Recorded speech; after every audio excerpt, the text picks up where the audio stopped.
Pisah rumah selama setahun, Ferdy Sambo dan Putri Chandrawati hanya bertemu Sabtu Minggu. Fakta-fakta baru terungkap di persidangan kasus pembunuhan Brigadir J dengan tersangka suami istri Ferdy Sambo dan Putri Chandrawati di Pengadilan Negeri Jakarta Selatan. Perkembangan lain, Brigjen Hendra Kurniawan resmi dipecat dari kepolisian. Hari ini Selasa 1 November 2022. Ferdy Sambo dan Putri Chandrawati akan bertemu untuk pertama kalinya dengan keluarga Brigadir J dalam persidangan. Pada pemeriksaan saksi-saksi Senin, Majelis Hakim antara lain menggali hubungan perkawinan hingga anak terakhir Ferdy Sambo dan Putri Chandrawati yang tidak bernama belakang Sambo. Baradae menegaskan bahwa Putri Chandrawati dan Ferdy Sambo sudah pisah rumah selama setahun.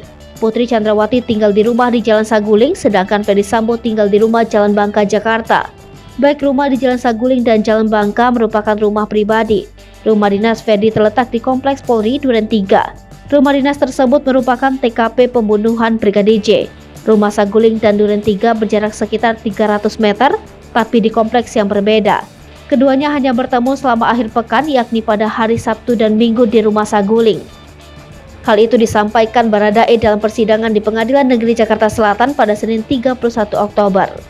Pernyataan Baradae ini menjelaskan sekaligus membantah keterangan Susi yang mengatakan bahwa Putri Chandrawati dan Ferdy Sambo sering bertemu. Sebelumnya, Susi mengatakan kepada Majelis Hakim bahwa Ferdy Sambo dan Putri Chandrawati tinggal serumah di rumah Jalan Bangka, Jakarta.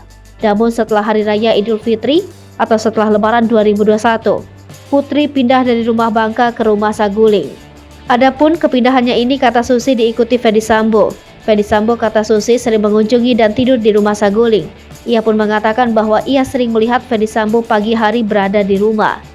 Meskipun ia tidak mengetahui pukul berapa Ferdy Sambo pulang. Susi juga memberikan keterangan bahwa dirinya setiap pagi sering menyiapkan sarapan untuk Ferdy Sambo sebelum berangkat bertugas.